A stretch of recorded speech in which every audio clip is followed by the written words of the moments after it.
Bismillahirrahmanirrahim. Assalamualaikum warahmatullahi wabarakatuh. Jumpa lagi belajar fisika bersama Pak Nur Sam. Bersyukur kepada Allah, alhamdulillah alamin. Bersalawat kepada Nabi, Allahumma sholli wa sallim ala Muhammad wa ala alihi wa sahbihi ajma'in, amma ba'd. Anak-anak sehat-sehat ya. Videonya Bapak putar. Kamu presentasi ya. Assalamualaikum warahmatullahi wabarakatuh. Perkenalkan, nama saya Nabila Syaherani. Saya kelas 12 MIPA 3. Di sini saya akan melakukan presentasi hukum Faraday.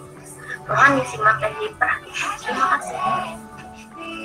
Michael Faraday lahir pada 22 September tahun 1771 dan wafat pada 25 Agustus 1860. Ia adalah ilmuwan Inggris yang mendapat julukan Bapak Listrik karena berkat usahanya listrik menjadi teknologi yang banyak gunanya. Hukum Faraday adalah hukum yang mempelajari mengenai dasar elektromagnetisme yang menjelaskan tentang proses arus listrik yang menghasilkan suatu medan magnet dan proses bagaimana suatu medan magnet menghasilkan arus listrik dan praktikum. Tujuan dari praktikum ini yaitu mampu memahami dan menjelaskan mengenai konsep dasar dari hukum Faraday. Yang kedua, membuktikan terjadinya induksi elektromagnetik berdasarkan konsep hukum Faraday. Yang ketiga, membuktikan bahwa percobaan medan magnet dapat menghasilkan arus induksi atau magnet bisa menghasilkan listrik. Yang keempat, mengetahui apa saja yang mempengaruhi besarnya GGL induksi yang timbul. Dan yang terakhir, saya melakukan praktikum ini yaitu untuk melengkapi tugas-tugas fisika dari Pak. Praktikum yang saya lakukan ini adalah praktikum online, sehingga menggunakan aplikasi PHET. Adapun alat dan bahannya berupa galvanometer, magnet, kumparan, serta lampu. Di sini saya akan melakukan 3 kali percobaan, yaitu pada percobaan pertama saya memilih satu jenis kumparan serta menggunakan gerakan lambat dan cepat. Variabel bebasnya adalah jenis pergerakan, variabel terkontrolnya jumlah lilitan, dan variabel terikatnya yaitu daya lampu. Untuk percobaan kedua, saya menggunakan 2 jenis kumparan dan menggunakan gerakan lambat. Di sini variabel bebasnya yaitu banyaknya lilitan, variabel terkontrolnya yaitu jenis pergerakan, dan variabel terikatnya yaitu daya lampu. Dan percobaan yang terakhir, saya memilih satu jenis kumparan dan merubah arah magnetnya dengan menggunakan gerakan cepat. Variabel bebasnya yaitu variabel terkontrolnya yaitu jumlah lilitan, serta variabel terikatnya yaitu arah. Kesimpulan dari praktikum yang saya lakukan tadi, semakin banyak kumparan lilitan, maka akan semakin besar GGL induksi. Semakin besar GGL induksi, maka semakin besar daya lampu menyala. Yang mempengaruhi besarnya GGL induksi yaitu kecepatan gerak magnet, jumlah lilitan, dan medan magnet. Kita lanjutkan apa yang sudah dipraktekkan ya. Jadi kesimpulannya bahwa GGL itu tergantung 3 ya. Satu adalah 2 ya, tergantung pada jumlah lilitan. Yang kedua kecepatan fluxnya, perubahan kecepatan gerakannya, dan yang ketiga tergantung magnetnya kuat apa enggak gitu. Ini eksperimen real yang bisa dilaksanakan. Jadi seperti ini ya. Kalau kutub utara masuk, kalau kutub north ini masuk, kutub utara masuk, maka flux yang masuk ini melawan sehingga arusnya seperti ini. Kalau arus ke sana ya, arusnya ke sana, maka gitu ini menyimpangnya ke arah kanan dan seterusnya. Begitu seterusnya ya. Nah, maka dilambangkan seperti ini. Kemarin kan ini sudah dibahas ya. Nah, sekarang pertanyaannya kan epsilon itu 1 tergantung pada N. Nah, ini jumlah lilitan. Dan yang kedua tergantung pada ini delta flux per dt, atau ini disebut dengan kecepatan perubahan flux. Nah, perubahan flux ya. Jadi harus ada perubahan flux ini kan. Nah, pertanyaannya apa itu flux kan gitu. Nah, seperti flux listrik, flux magnet juga sama seperti ini ya. GGL induksi bergantung pada satu jumlah lilitan, kedua kecepatan perubahan flux. Ini kan tadi sudah ditulis. Nah, di dalam flux itu ada 3 besaran, yaitu apa? Kuat medan, luas penampang, dan sudut. Sekali lagi.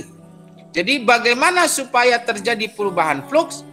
Ada 3 cara. 1, medannya diubah, kuat medannya. Yang kedua, luas penampang diubah. Yang ketiga, sudutnya diubah. Jadi ini namanya menganalisis dari sesuatu yang tadinya gejalanya yang kamu lihat adalah GGL, kamu analisis, oh ternyata GGL itu tergantung pada jumlah lilitan dan kecepatan perubahan flux. Nah, lalu dianalisis fluxnya. Flux itu tergantung pada 3. Oh, berarti kecepatan perubahan flux juga tergantung pada 3 ya, 1, 2, 3. Nah, pertanyaannya, bagaimana cara mendapatkan perubahan flux gitu? Maka jawabannya ini juga 3, yaitu 1, merubah medan magnet, 2, merubah luas penampang, dan yang ketiga merubah sudut ya. Hari ini Bapak akan mengajak kamu untuk secara detail menganalisis itu. Jadi ada 3 cara berarti ya. Kalau bagaimana cara mendapatkan perubahan flux? Berarti jawabnya 3 cara. Apa? Mengubah medan magnet. Yang kedua, mengubah luas penampang. Dan yang ketiga, mengubah sudutnya. Yang digambar ini, mengubah luas penampang. Berarti ini sebenarnya nomor 2 ya. Oke, luas penampang. Ki. Oh, Ki. Iya, Pak. Ya, Ki, kamu masih ingat nggak?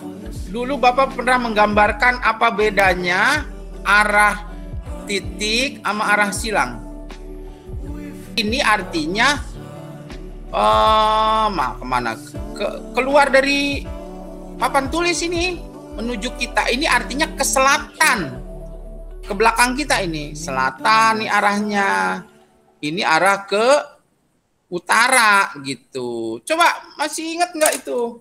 Mata angin ke depan utara, belakang selatan, ke kanan timur, ke kiri barat begitu.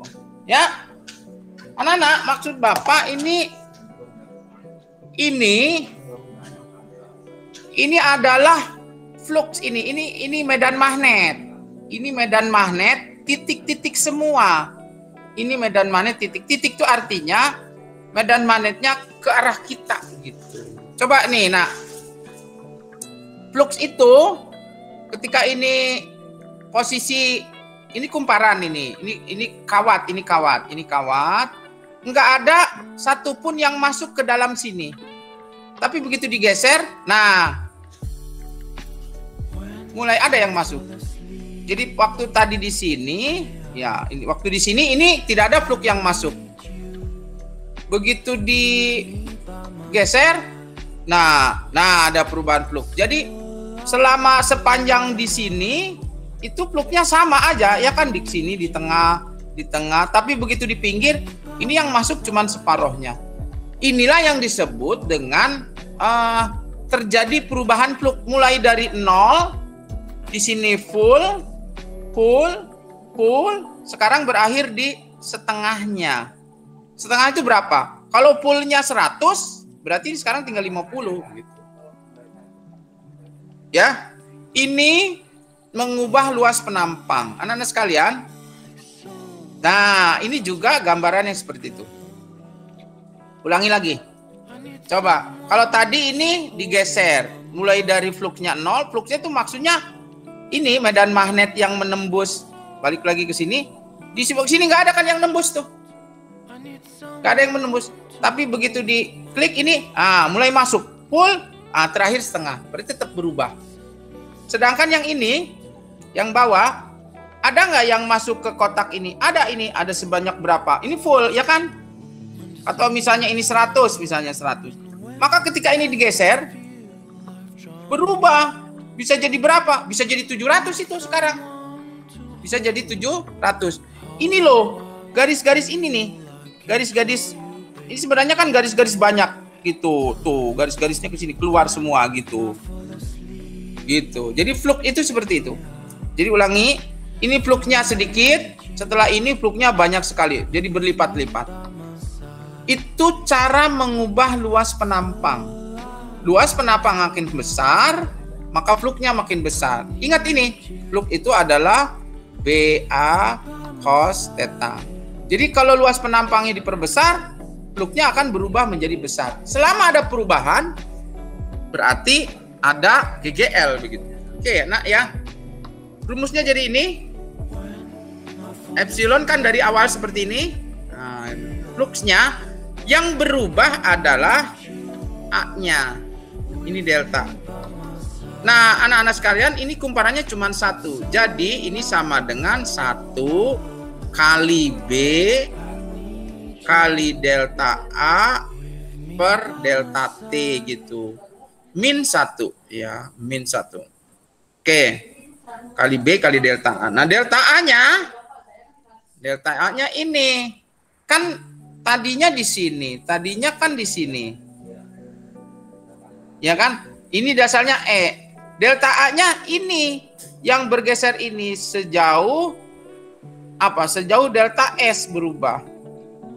Jadi delta A-nya adalah panjang kawat ini L kali delta S. Sehingga hasilnya sama dengan min 1 B kali L kali delta S per delta T. Nah, delta S per delta T itu sama dengan V.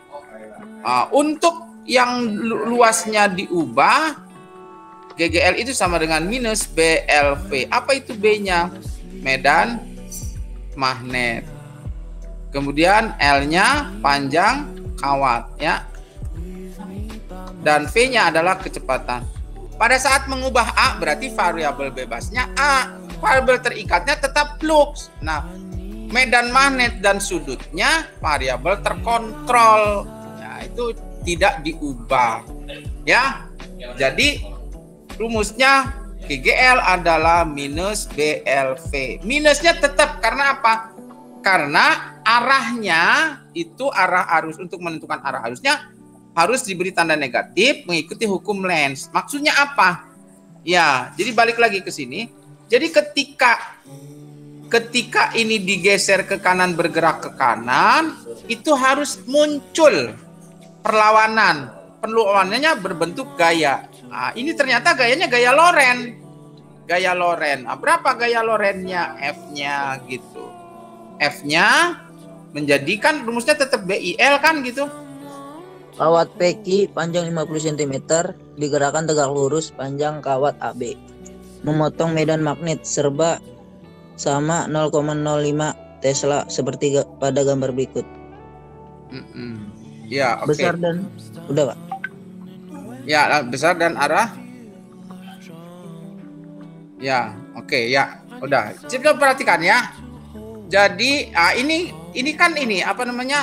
Titik. Titik itu maksudnya ke selatan, ke sini tuh. Ini arah B-nya. Ya, pakai pakai koordinat X, Y, Z ya.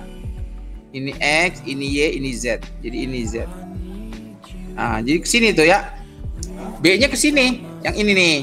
Lalu yang ditanya besar dan kuat arus induksi.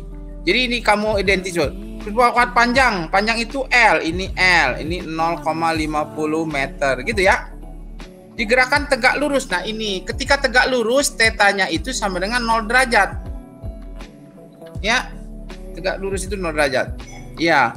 Kawat memotong medan magnet serba sama 0. Ini B-nya. Tesla. Nah, pertanyaannya, besar dan arah arus. Arus itu tadi kan arus itu I sama dengan epsilon dibagi R. Epsilonnya adalah BLV kan dibagi R. Ini tinggal masukin aja nak. B-nya berapa? 0. Berapa tuh? 0,05. Yang ini nih. Ya kan? B-nya. Terus L-nya berapa? 50 cm. 0,5. V-nya berapa? Ini 20 kali 20 ya.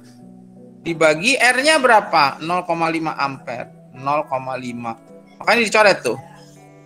Jadi 0,05 dibagi 20. Berarti 1 ampere. 1 ampere ini arusnya. Nah, cuman pertanyaan jawabannya yang mana? 1 ampere itu ada yang B, ada yang A. Gimana caranya? Gimana caranya? Ini nak. Ini B-nya yang bulat ini keluar ke selatan, B-nya ke selatan. Kemudian V ini kan bergeser ke kanan. Kalau bergeser ke kanan, menurut hukum Lenz itu diberi tanda negatif. Berarti dia melawan dengan apa? Dengan gaya Lorentz kemana? Ke sini, ke kiri. Ini F-nya ke kiri. Nah, tinggal nyari I-nya.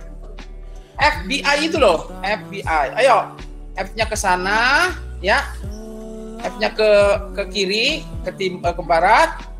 Kemudian B-nya ke selatan. Ke situ. Oh, berarti I-nya ke bawah. Ke sini I-nya. Maka gambarkan dong di sini. Di sini arahnya berarti ke sini I-nya. Kalau gitu ke sini, ke sini, ke sini, ke sini I-nya tuh. Jadi jawabannya adalah 1 ampere. Nah, coba. Besar dan arah induksi hambatan 0,5 ohm, maksudnya arah yang di sini nih di hambatan R berarti ke sini tuh, dari Q ke P. Jawabannya yang ini salah. Begitu Simon ya. Perlu pakai peragaan ini tangan yang kemarin gaya Lorentz gitu. F itu gaya Lorentz. Ya, F itu gaya Lorentz. Ya. Oke. Bisa dipahami nggak nih? Agak ruwet sedikit, nggak apa-apa. Nah, ini sekarang yang mengubah medan magnet. Mengubah medan magnet berarti kita kembali lagi ke sini. Kembali lagi, flux itu adalah BA cos theta. Nah, sekarang kalau mengubah medan magnet, B-nya yang diubah. A dan cos theta-nya sebagai variabel terkontrol, B-nya sebagai variabel bebas. Fluxnya sebagai variabel terikat. Makanya sekarang diubah ke sini tuh. Jadi awalnya delta flux per delta T menjadi delta BA.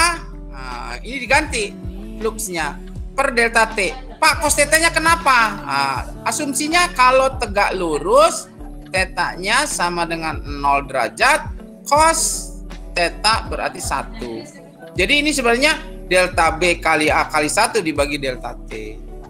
Atau karena yang variabel bebasnya adalah B, A-nya dikeluarin kesannya. Jadi NA kali delta B per delta T. Begitu. Nah, karena dua keadaan, kalau yang pakai delta itu berarti waktunya terukur, kalau yang D berarti delta T-nya ini yang mendekati 0 ya, mendekati 0, yang singkat. Jadi rumusan NA delta B per delta T kita sederhanakan menjadi NA dB per dt ya. Setelah dari sini kan dB per dt. Berarti hasilnya nanti sama dengan epsilon sama dengan min NA dB per dt, berarti D per dt dari B-nya kita ganti. Mu 0 IN per L kan begitu.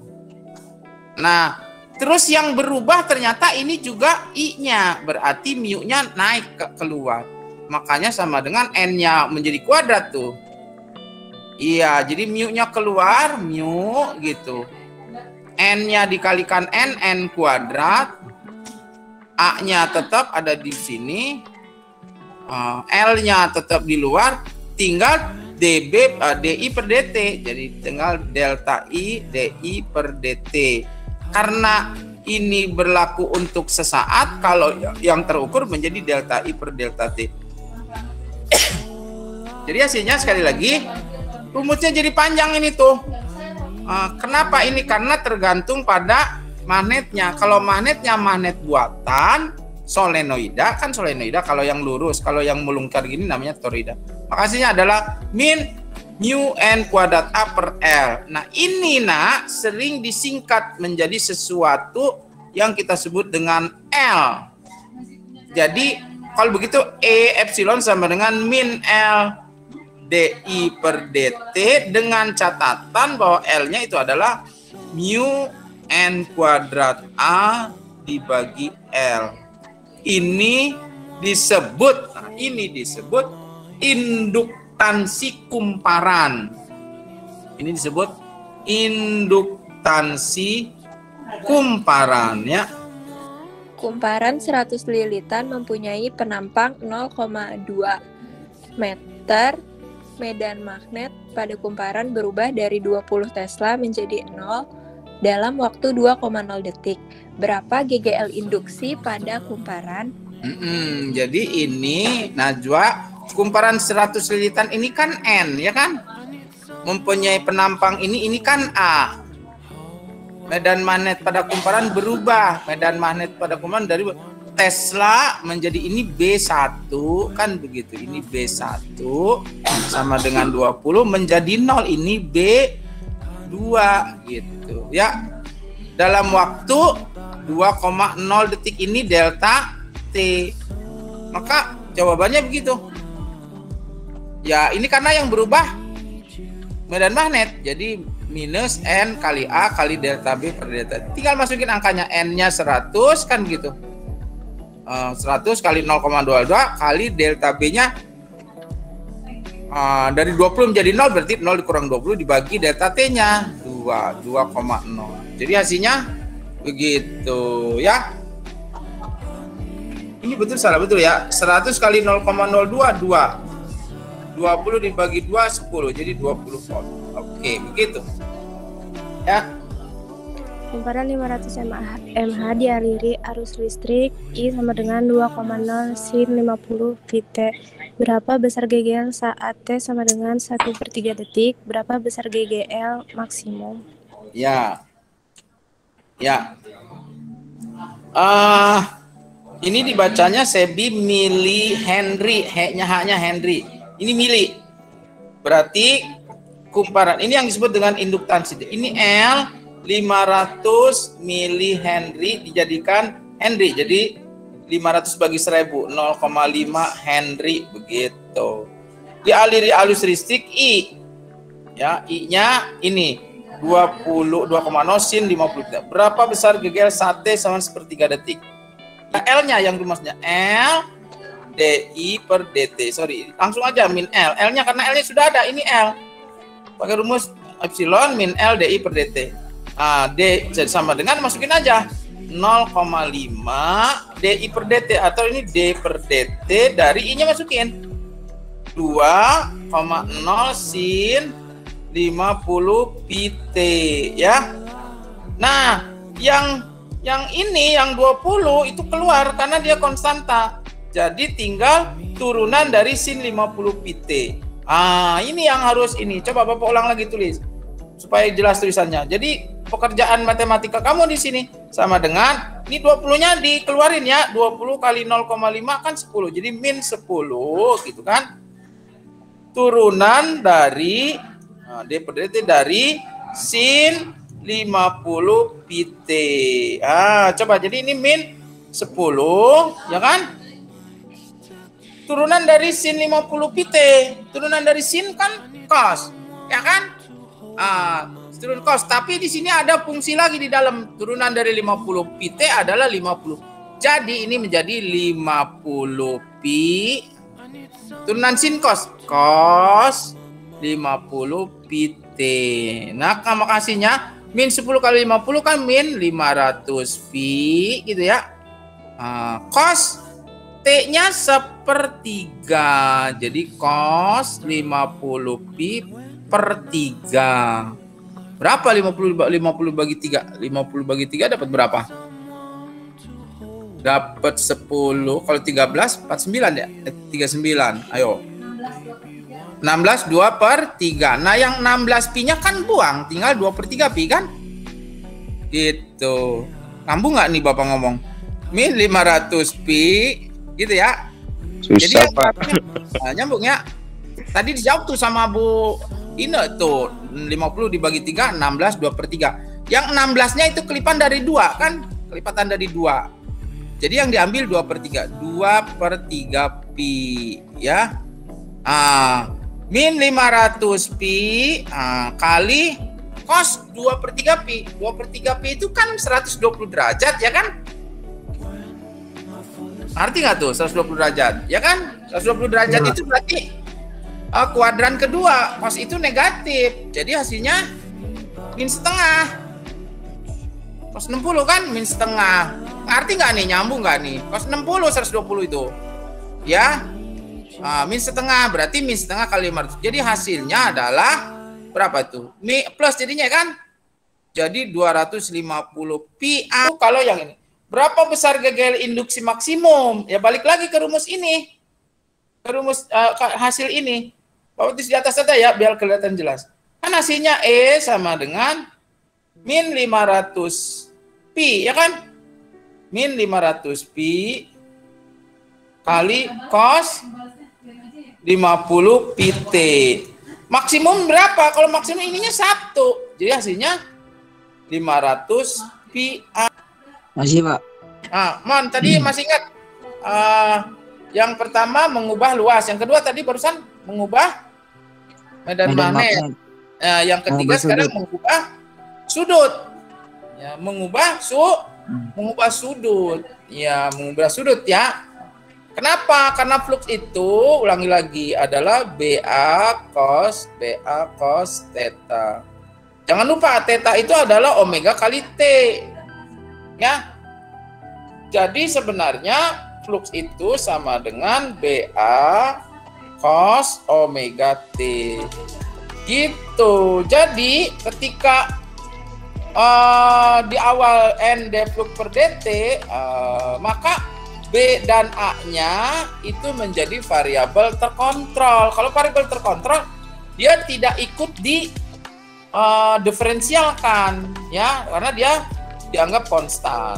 Jadi hasilnya nanti epsilon sama dengan min N, B sama A-nya kalau B kali A gitu, D per dt dari cos omega T. Jadi variabel terkontrolnya jumlah lilitan, medan magnet, dan luas penampang. Variabel bebasnya kecepatan ini, sudut gitu ya, sudutnya. Ini sudutnya. Dan variabel terikatnya adalah GGL. Jadi seperti ini. Nah sekarang kalau turunan dari cos apa? Turunan dari sin kan cos. Turunan cos apa? Alisa. Min sin. Iya betul, min sin. Sehingga min kali min plus jadi sampai dengan NBA. Turunan ini sin. Sin omeganya keluar. Omega sin omega T. Nah, anak-anak sekalian, ini adalah prinsip gambar yang di sebelah ini. Prinsip generator ya, generator, genset gitu. Tuh, seperti itu. Nah, ya, tuh hasilnya NBA omega sin omega T. Nah, maksimumnya kalau sinusnya 1. Kalau 1 maka tinggal GGL maksimum daripada kumparan, daripada generator itu tergantung pada jumlah lilitan, ini jumlah lilitan, B-nya medan magnet, A-nya luas, omeganya kecepatan berputar.